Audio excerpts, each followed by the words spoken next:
Hello everyone. उम्मीद है आप सबकी पढ़ाई अच्छी चल रही होगी। अभी हम लोगों के रमज़ान शुरू हो चुके हैं। आज रमज़ान का पहला दिन है। संसद में विभिन्न प्रस्ताव जो होते हैं, इस टॉपिक को आज मैं कवर कर रही हूँ टाइम निकाल करके। देखिए फ्रेंड्स, समय तो निकालना ही पड़ेगा, चाहे आप त्यौहार हो, रमज़ान हो, होली हो, दिवाली हो, ईद हो, टाइम निकालना होगा अपने पढ़ाई को लेकर।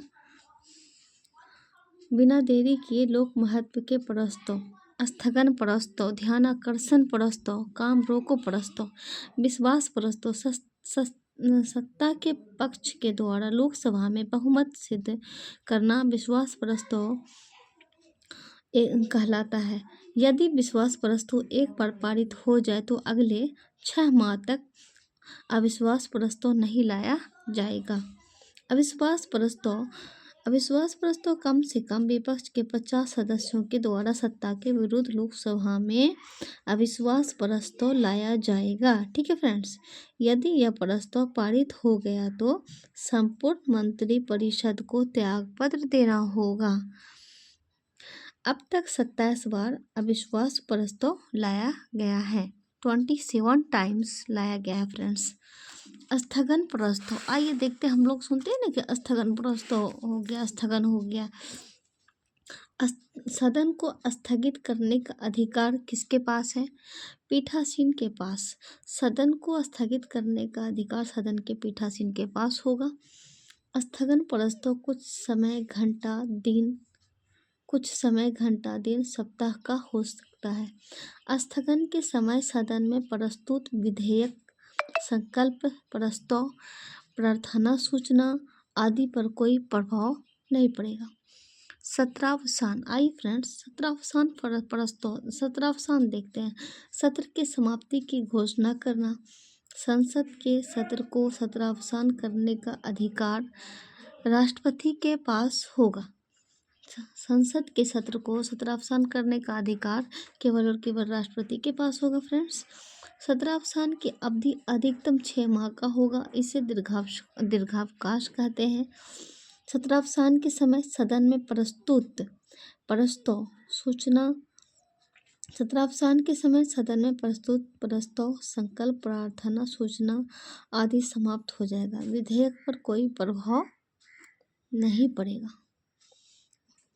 विघटन, राज्यसभा में अस्थायी सदन है, कभी विघटित नहीं होती है। ये तो सबको पता है फ्रेंड्स कि राज्यसभा जो है वो अस्थायी सदन है। लोकसभा प्रत्येक 5 वर्ष पर स्वतः विघटित या मंत्रिपरिषद की सलाह पर राष्ट्रपति विघटित कर सकेगा। लोकसभा प्रत्येक 5 वर्ष पर स्वतः विघटित या मंत्रिपरिषद की सलाह पर राष्ट्रपति विघटित कर सकेगा।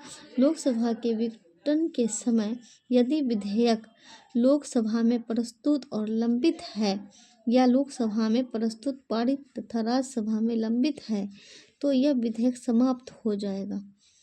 परंतु राज्यसभा में प्रस्तुत, लंबित या दोनों सदनों में से किसी एक सदन में प्रस्तुत, पारित है लेकिन राष्ट्रपति के पास लंबित विधेयक पर कोई प्रभाव नहीं पड़ेगा। प्रश्नकाल क्या है?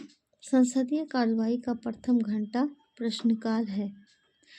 तारांकित प्रश्न इम्पोर्टेंट अंकित होगा। 10 दिन के पूर्व सूचना पर प्रश्न पूछा जाएगा, इसका उत्तर मौखिक होगा। इस पर पूरक प्रश्न पूछने का अधिकार होगा। और एक है अतारांकित प्रश्न, 10 दिन के पूर्व सूचना पर पूछा जाएगा, इसका उत्तर लिखित होगा तथा प्रश्न पूछने का अधिकार नहीं होगा। लोकसभा में अधिकतम 60 प्रश्न पूछे जाएंगे। एक दिन में लोकसभा में 20 प्रश्न तथा राज्यसभा में 15 प्रश्न पूछा जाएगा। एक सदस्य 3 प्रश्न पूछ सकेगा। अतारांकित प्रश्न, लोकसभा में अधिक 230 प्रश्न तथा राज्यसभा में अधिकतम 160 प्रश्न पूछा जाएगा। यह किसी राज्य में राष्ट्रपति शासन लागू हो तो, यदि किसी राज्य में राष्ट्रपति शासन लागू हो तो उस राज्य से संबंधित 25 अतिरिक्त प्रश्न राज्यसभा में पूछा जाएगा। ठीक फ्रेंड्स।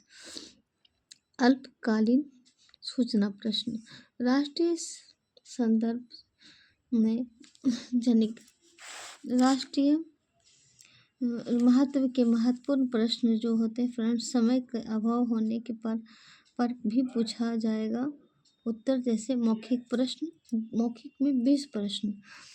और एक है फ्रेंड्स शून्यकाल, इसमें महत्वपूर्ण व आवश्यक विषय के प्रश्नों पर चर्चा किया जाएगा। शून्यकाल का समय प्रश्न के बाद तथा अन्य कार्यवाहियों के पूर्व का समय कहलाता है। शून्यकाल का प्रावधान भारतीय संसद की अपनी विशेषता है। तो ये थे कुछ छोटे से टॉपिक जिसका मैंने जिक्र किया। अब फिर नेक्स्ट टॉपिक देखते हैं फ्रेंड्स, कौन से जिस टॉपिक का रिवीजन या क्या उसका रिवीजन करते हैं या उसको फिर से उसका क्वेश्चन लगाते, तो फिर उस टॉपिक को आप देख लें, किताब से पढ़ लें या अपने नोट्स से पढ़ लें, फिर उसका क्वेश्चन लगाएं। ठीक है, मिलते हैं फ्रेंड्स।